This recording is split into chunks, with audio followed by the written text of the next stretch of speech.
வணக்கம். பாலாவின் பார்வையில் சேனல் வழியாக உங்கள் எல்லோரையும் மறுபடியும் சந்திப்பதில் எனக்கு எப்பவும் போல் மிகவும் மகிழ்ச்சி.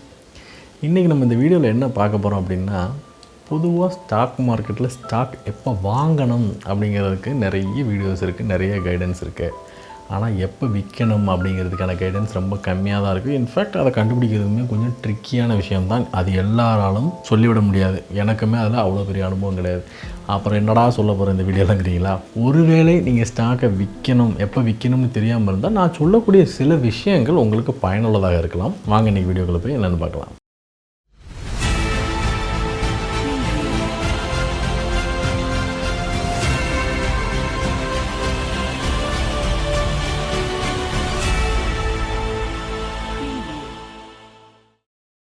பெரும்பாலும் இந்த ஸ்டாக் மார்க்கெட்டில் 10 வருஷம் 15 வருஷம் பயணம் பண்ணவங்க கிட்ட போயிட்டு நீங்கள் பண்ண மிகப்பெரிய தவறு என்ன ஸ்டாக் மார்க்கெட்டில் அப்படின்னு சொன்னால், அவங்க எல்லாருமே கிட்டத்தட்ட ஒரே மாதிரியான விஷயத்தை தான் சொல்லுவாங்க. அது என்ன அப்படின்னு பார்த்தீங்கன்னா, ஒரு பர்டிகுலர் கம்பெனியை சொல்லி, இந்த கம்பெனியை நான் இந்த ரேட்டில் விற்றுட்டேன், ஒருவேளை நான் விற்காமல் வச்சுருந்தா இன்றைக்கி இந்த ரேட்டில் நான் விற்றுருக்கலாம், மேபி கோடீஸ்வரனாக இருக்கலாம். உதாரணத்துக்கு நம்மளோட ஒரு விப்ரோ வீடியோ ஒன்று பார்த்துருந்தோம். ஒருவேளை நீங்கள் 10,000 ரூபாய்க்கு அந்த விப்ரோ ஸ்டாக்கை வாங்கி விற்காமல் வச்சுருந்தீங்க அப்படின்னா இன்றைக்கி நிலைமைக்கு உங்ககிட்ட 700 கோடி ரூபாய்க்கு மேலே இருந்திருக்கும் அப்படிங்கிற ஒரு வீடியோ நம்ம பார்த்தோம். அது உண்மை தான். ஏன்னா ஸ்டாக் மார்க்கெட்டை பொறுத்த வரைக்கும் நீங்கள் ஸ்டாக்கை விற்காமல், ஒரு சில ஸ்டாக்கை நீங்கள் விற்காமல் வச்சுருந்தாலே மிகப்பெரிய லாபம் வந்திருக்கும். பட் அப்படி நடக்கிறதுக்கான சாத்தியக்கூறுகள் ரொம்பவே குறைவுன்னு தான் சொல்லுவேன். ஏன்னா ஆல்மோஸ்ட் எல்லாருமே அந்த தவறை பண்ணியிருப்போம், எவ்வளோ பெரிய எக்ஸ்பீரியன்ஸ்டு இன்வெஸ்டராக இருந்தாலும் கூட. ஸோ நம்மளே பொதுவாக நம்ம என்ன பண்ணுவோம் நீங்கள் யோசிச்சு பார்த்தீங்கன்னா, ஒரு ஸ்டாக் நல்ல ப்ராஃபிட் கொடுத்துட்ருக்கு அப்படின்னா நல்ல ப்ராஃபிட் புக் பண்ணிடுவோம்னு சொல்லிட்டு அதை விற்றுருவோம்.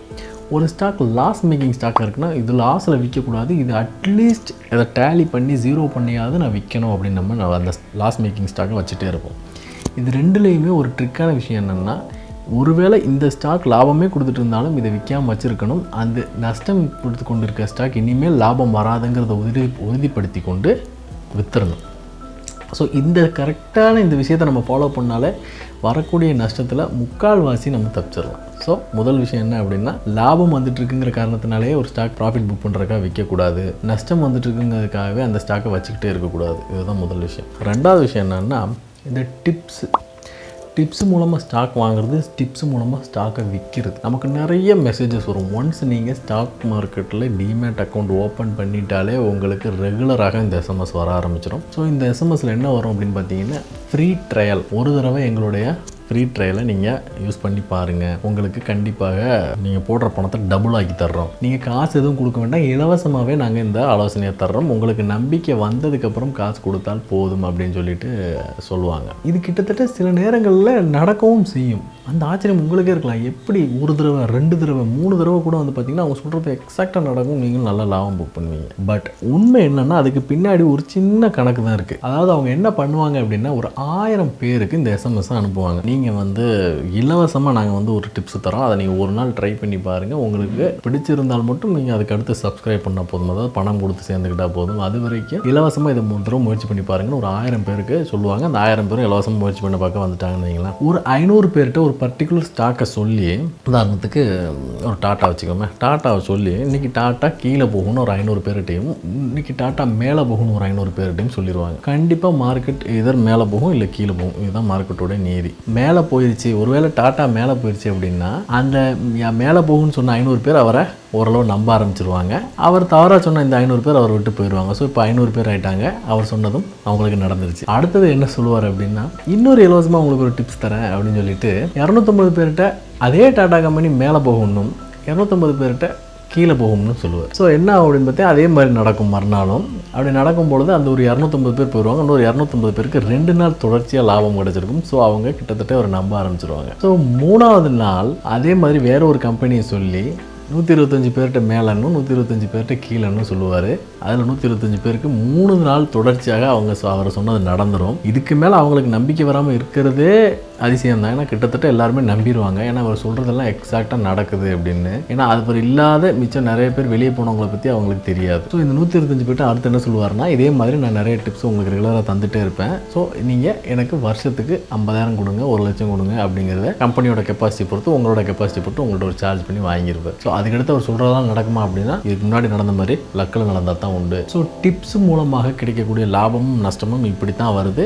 இதில் நஷ்டம் உங்களுக்கு தான் வருமே தவிர்த்து அந்த டிப்ஸ் டிப்ஸ் கொடுக்குற கம்பெனிக்கு என்ன நடந்தாலும் லாபம் தான். உங்களுக்கு லாபம் கிடைச்சாலும் அவருக்கு லாபம் தான், உங்களுக்கு நஷ்டம் கிடைச்சாலும் அவருக்கு லாபம் தான். ஸோ உங்களுக்காக ஒரு விஷயம் தெரியாமல் இன்னொருத்தன் டிப்ஸ் கொடுக்குறாங்கிறத நம்பி ஒரு ஸ்டாக்கை வாங்கவோ விற்கவோ கண்டிப்பாக செய்யாதீர்கள். அடுத்தது, ஒரு கம்பெனி இருக்குது அப்படின்னா நீங்கள் செலக்ட் பண்ணுற கம்பெனி எப்படி இருக்கணும்னா அது மேலே உங்களுக்கு முழு நம்பிக்கை இருந்தால் மட்டும் செலக்ட் பண்ணணும். அந்தளவுக்கு நீங்கள் அனலைஸ் பண்ணியிருந்தால் மட்டும் செலக்ட் பண்ணணும்.